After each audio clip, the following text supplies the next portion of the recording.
ඔයාලා පටන් ගත්ත විදිහක් තියෙනවා. ඔයාලට ඕන වුණ දෙයක් තියෙනවා. එහෙනම් බලන් ඉන්න ඔයාලට වැරදුනාට පස්සේ ඒක සමච්චලයට ගන්න. අම්මලාගෙන් එහෙම ආය යනවා. ඔයාලට මහ ලොකු හීන එක මේක පටන් ගත්තේ. ලොකු දේවල් කරන්න ඕනු. හරියට මතක තියාගන්න ඔබලා නිකම විදියට නෙවෙයි මේකට ආවේ. ඔයාලා මේකට ආවේ O level කරලා ඉන්න හොඳම සෙට් එකක් වශයෙන් ආවේ. ඔයාලා මේකට ආවේ මහ ලොකු විශාල දේවල් කරන්න. ඒ එන කාලේ ඔයාලා හෙන වීරයෝ ඔයාලට. ඒ අර හිටපු එක දැන් නෑ. අර ඉස්සර අම්මලා තාත්තලා අර විශ්වාස තියාගෙන හිටපු මහ ලොකු දෙයක් කරන්න පුළුවන් එක දැන් නෑ. අපට වාටවත් ඔයාගෙන එහෙම ඉස්සර තිබුණු විශ්වාසයක් එහෙම එකක් නෑ. අමාරක් ගන්නට ඒ මිනිත්තුන්ට ගන්න ඇඳලා ටිකක් විනෝද වෙන්න ඉතුරු කරගෙන තිබ්බ සල්ලි ටිකක් ඔයාලගේ වැඩවලට සම්පූර්ණ වේදන් කරලා ඒගොල්ලෝ කිසිම විනෝදයක් නැතුව ජීවත් වෙනවා වෙන්න පුළුවන්. මේ වගේ කාලවල ගොඩක් අම්මලා තාත්තලා එහෙම තමයි ඉන්නේ. ඕගොල්ලෝ ඇයි මේක ඒ ලෙවල් දැන් අර සමහර කියන්නේ මුලදී පටන් ගන්නද උනන්දුව දැන් නෑ. දැන් වැඩ අවුල් වෙලා තමන් ගැන තියෙන විශ්වාසي බිඳ වැටලා කවුරුත් ඔයාව විශ්වාස කරන්න ඉන්නේ නැහැ. ගෙවල් වල බැනුම් අහගෙන ඔයාලටත් ඔයා ගැන පොඩි කරගිරීමක් එක්ක එහෙම යන එහෙම පිරිසක් ඉන්නවනේ. මම නිකන් මතක් කරන්නේ. ඔයාලා මේක කළ යුත්තේ ඇයි කියලා. පළවෙනි එක ඔයාලා පටන් ගත්ත විදිහක් තියෙනවා. ඔයාලට ඕන වුණ දෙයක් තියෙනවා. අර මගදී හම්බුන විවිධාකාර ඩිස්ට්‍රැක්ෂන්ස් නිසා ඔයාලටම සමහරක් වෙලාවට අමතක වෙලා ඇති ඇයි ඔයාලා මේක පටන් ගත්තේ කියලා. ඒක ආයෙ මතක් කරගන්න. බලන්න මහ ලොකු හීන එක මේක පටන් ගත්තේ.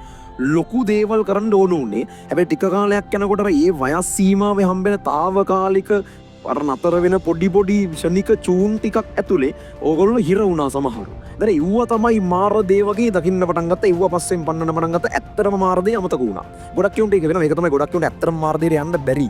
කීප දෙනෙකුට විතරක් යන්න පුළුවන් වෙන්නේ. ඒ ඩිසිප්ලින් එක තමන් නෑ මගේ වැඩේ අරක මං ඒකට යන්න ඕනේ. ඒක වෙන කාටවත් කරන්න බෑ ළමයි. ඒ ඩිසිප්ලින් එක ඔයා තමයි හදා ගන්න ඕනේ. ඒක වෙන කාටවත් හදන්න බෑ.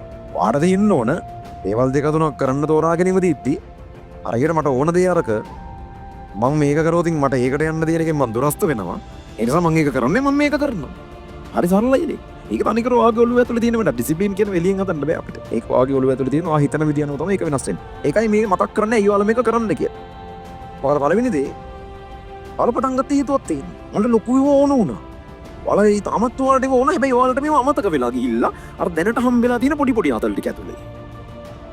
හරි. එතකොට අර දේවල් ටික දැන් අමතක වෙලා ගිහිල්ලා ඔළුවෙන් පැත්ත ඔයාලා සමහරකට වෙන ලෝකවල ඉන්නේ. හරි. හරියට මතක තියාගන්න ඔයාලා නිකම විදියට නෙවෙයි මේකට ආවේ. ඔයාලා මේකට ආවේ O level කරලා ඉන්න හොඳම සෙට් එකක් වශයෙන් ආවේ. ඔයාලා මේකට ආවේ මහ ලොකු විශාල දේවල් කරන්න. ඒ එන කාලේ ඔයාලා හෙන වීරයෝ ඔයාලට. හැබැයි පස්සේ ඔයාලගේම සමහරුන්ගේ හැසිරීම නිතම ඔයාලම ඔයාලගේ ස්ටෑන්ඩඩ්ස් වට ගත්තා. ඒ අර හිටපු එක දැන් නෑ. අර ඉස්සර අම්මලා තාත්තලා අර විශ්වාස තියාගෙන හිටපු මහ ලොකු දෙයක් කරන්න පුළුවන් එක දැන් නෑ. අපට වාටවත් ඔයාගෙන එහෙම ඉස්සර තිබුණු විශ්වාසයක් එහෙම එකක් නෑ.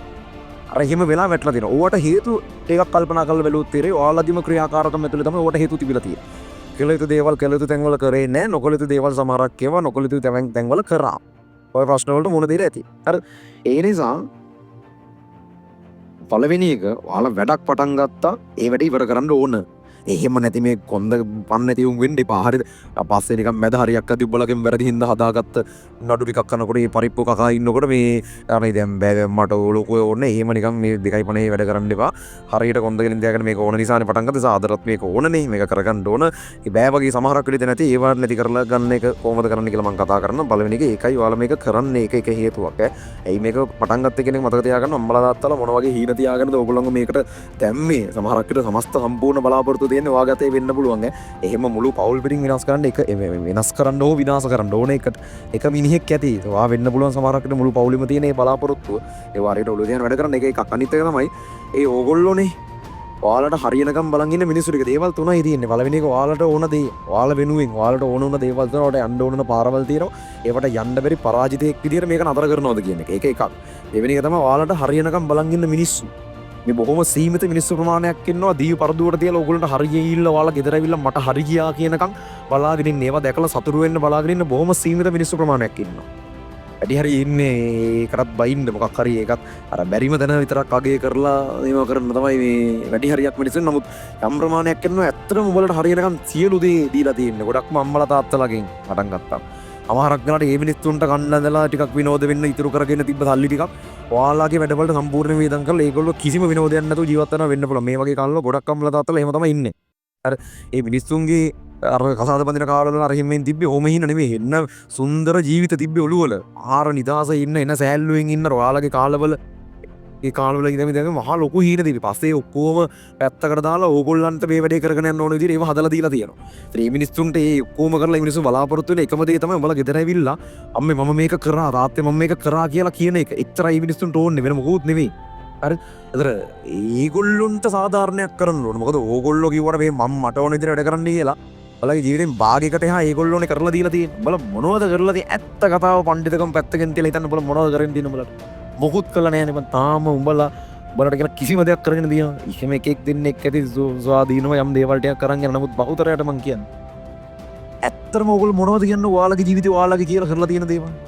අර ඒ මිනිස්සු ටිකනේ ඔයාලගේ සමස්ත ඔය කතන්දරේ හදලා දීලා තියෙන්නේ. අර ඒකට මොන ලොකු ලයින් අල්ලන් හිටියත් තමයි ඒවත් බලාගෙනත් තියෙනවා. ඉච්චර කල්ලා බලලා ලොකු ලයිනුත් බලාගෙනත් ඉන්නවා. අර ඒ මිනිස්සුන්ට සාධාරණ අයිතියක් නැද්ද? එකම දේ වශයෙන් උඹලා ඒ කරපු සමස්ත මහන්සියට සාධාරණයක් කරා වගේ හැඟීමක් ඇතුව පස්සේ දවසක එහෙම පොඩ්ඩක් සතුටු වෙන්න තියෙනවා අනිවාර්යයෙන්. එහෙම ඒක කරන්න බැරුණොත් ළමයි මහා බලු වැඩක් නේ ඕගොල්ලෝ කරන්නේ. ඉතර මුළු ජීවිත කාලයක් උඹලට දිය කරපු මිනිස්සු දෙතුන් දෙනෙකුට උඹලට බැයිනම් අනිත් පැත්තට හරි ඕගොල්ලන්ගේ මහන්සියට ඔයාලට ඕන දේ මෙන්න මම කරා. ඒ කියන්නේ ඒක ඔයාලට මොකුත් නැති විතරගෙන කරනවා නෙමෙයි. ඔයාටත් හොඳක්.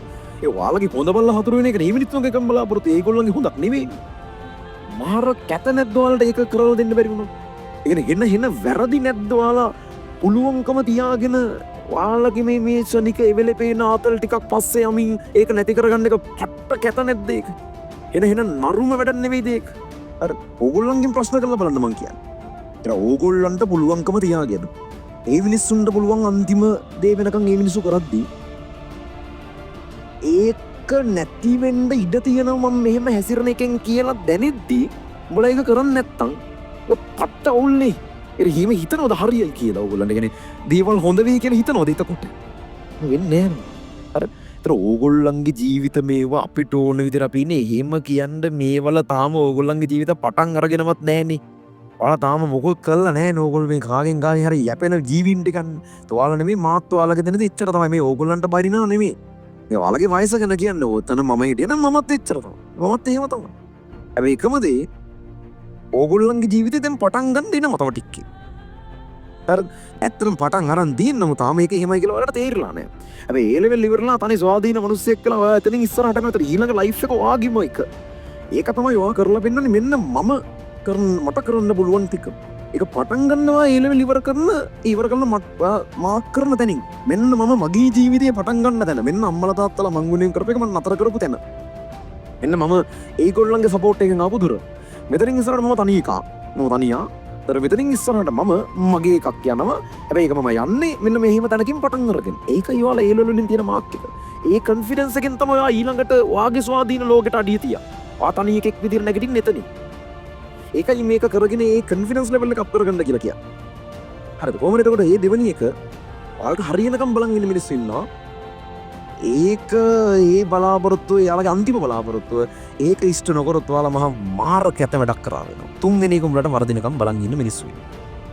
අර කිව්වේ නෑ දෑයන්ගේ ඇනුම් පද වැඩි වගේ එකක්. හරිද? තමයි ඒක තමයි ස්වභාවික තත්ත්වය. වා කොච්චර හොඳට මොන දේවල් කරත් කොහොමත් බඳින මිනිස්සු ඉන්නවා. බොහෝ විට ළඟම මිනිස්සු වෙන්නත් පුළුවන්. හැබැයි එහෙම කොහොමත් ඉන්නවා. ඉතින් මේ මිනිස්සුන්ගේ හැටියක් ඒක අදාළ නැහැ. අර ඒව අපි සැලකිල්ලට කනින් වැඩ කරන්නේ. ඒ කියන්නේ නිකමට මට එකෙක් කියන්නකෝ වැඩක් කරලා තියෙන බැනුම් අහන්න නැති මිනිස්සෙක්. බැනුම් අහන්න නැති වැඩක් කරලා තියෙන මිනිස්සෙක් එකෙක් කියන්නේ යම් දෙයක් අචීව් කරලා තියෙන මිනිස්සෙක් බැනුම් අහන්න. එහෙම නැහැ. අර ඒක මේ ප්‍රොසෙස් එකේ කොටසක්. ඒක හැටියක්. ඒව අදාළ නැහැ. හැබැයි කතන්දරය තමයි ඔහොම මේ ගොඩක් ඇති. ඒ මිනිස්සු බලන් ඉන්නේ ඔයාලට වරදිනකම්. ඒ මිනිස්සු බලාගෙන ඉන්නේ ඕගොල්ලන්ට වරදිනකම්. අර ඒ මිනිස්සු බලන් ඉන්නේ ඔයාලට වැරදුනාට පස්සේ ඒක සමච්චලයට ගන්න. අම්මලාගෙන් එහෙම ආය යනවා. කොහොමද පුතාගේ ප්‍රතිඵල? ඕගොල්ලෝ පොඩ්ඩක් ගෙදරට එන්න යමු. දැන් ආය වතාවක්වත් කරන්න වෙයි නේද? ඉතින් කලින් වතාවම කරගත්තේ නැහැනේ ගොනා. කියන එක තමයි කියන්නේ ආය වතාවක්වත් කරන්න වෙයි නේද කියලා කියන්නේ. නංගිට හරි මල්ට අරගෙන පුතේ ඔයාවත් හොඳට කරගන්න. ඒ කියන්නේ අර බලයි මහා එක කරගත්තේ නැහැනේ. ඒකනේ ඔය කියන්නේ මට. හරි. ඔය වගේ ඒ මිනිස්සු බලන් ඉන්නේ ඕගොල්ලන්ට වැරදුන දාට අර ඒක ඔයාලට සමච්චලයට ලක් කරමින් මේ මිනිස්සුන්ගේ ආතල්ලෙක් ගැන එහෙම පිරිසක් බලාගෙන ඉන්නවා. සහ දැනටමත් එහෙම කතන්දර කියපු මිනිස්සු එමත් මීටරේ ඇති. මොකද කරන්නේ? ඉතින් මේ මිනිස්සුන්ට ඒකට ඉඩ ඇරලා ඉන්නවා. මේ මිනිස්සු කියපු කතන්දර වළංගු වෙන්න ඉඩ දීලා ඉන්නවා. හරි. ඔය ටියුෂන් වල මට එහෙම වෙනපු නැති මිනිස්සු නැතිම තරම්. බොහෝම සීමිත ප්‍රමාණයක් කරන්න ඒ කාලේ ඉඳන් මේ වෙනකන් නොකියක කතන්දරයක් නැහැ. මගේ මං පෝස්ට් එකකුත් දැක්ක මේ ඔය ග්‍රැජුවේෂන් එක දකින්නේ නිකන් පන්තිවල මේ සාමාන්‍ය ළමයි විතරක් නෙවෙයි ඔය එක කාලයක් ඔය ඔයාලගේ බැච් එක හෝ ඊට කලින් බැච් එක ගුරුවරයෙක් කියව ප්‍රචාරණයක් මම කුඩු ගහනවා කියලා. හරි.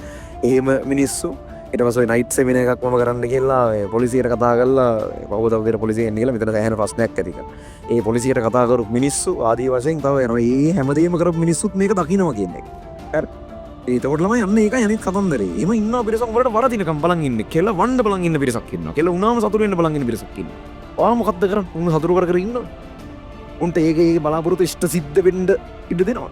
නැත්නම් මේ මිනිස්සු කියපෝ කයි කතන්දර තියෙනවා නම් ඒ කතන්දර වළංගු වෙන්න ඉඩ ඇරලා ඉන්නවද? කියන්නේ අනිත් පැත්ත කියන්න ඕනේ නැහැ මොකොත් කරලා වෙන්න දිත්තරේ. ආයේ වචනයක් කියන්න ඕනේ නැහැ. ආගේ අචීව්මන්ට් එකට කතා කරන්න දෙන්න ඔයා හද්ද කරන්න දෙන්න පාඩු ඉන්න පැත්තටලා. අර අචීව්මන්ට් එක කතා කරයි. එතකොට මේ එහෙම මම කියන්නේ. ඒවට දින්නේ අනිත් පැත්තට ප්‍රතිචාරයක්. මොකක්ද? ඒ නිසා තේරුම් ගන්න මේ ඕගොල්ලන්ට මේක කරන්න තව හේතු ගොඩක් තියෙනවා. ඒවා මතක් කරගන්න. ඒවා අමතක වෙලා තියෙනවා ඕගොල්ලන්ට. උනන්දු නැති වෙලා නෙමෙයි ඕගොල්ලන් අමතක වෙලා. ඔගොල්ලෝ ඩිස්ට්‍රැක්ට් වෙලා. ඇයි මේක පටන් ගත්තේ කියලා අමතක වෙලා. උඹලට හරියනකම් බලන් ඉන්න මිනිස්සු ටික අමතක වෙලා. උඹලට කෙලවෙනකම් බලන් ඉන්න මිනිස්සු ටික අමතක වෙලා. ඔය ටික හිතන්න ඇති වෙයි මේක පටන් ගන්න. හරි. පටන් ගත්තට බැරි නෑ. තාම ඕගොල්ලන්ට ඒ තුනක්ම නැත්නම් හොඳම රෑන්ක් එකක් දාලා මෙඩිසින් ඉංජිනේරියන් ඒවට කැමති නැත්නම් තමන් කැමති වඩා හොඳ ඩිග්‍රී එකක් තියෙනවා නම් එක එක්කෙනාගේ කැමැත්ත වෙනස්නේ. එහෙම තියෙනවා නම් ඒවට යන්න අවස්ථාව තියෙනවා. කිසිම ප්‍රශ්නයක් නැහැ. කොහොම හරි ක්වොලිෆයිඩ් මිනිස්සෙක් වෙන්න. ඔයා මේ ඉවර කරන පාර්ට් එක මෙන්න මම කියන තැනින් ඉවර කරන්න ඕන. හරි.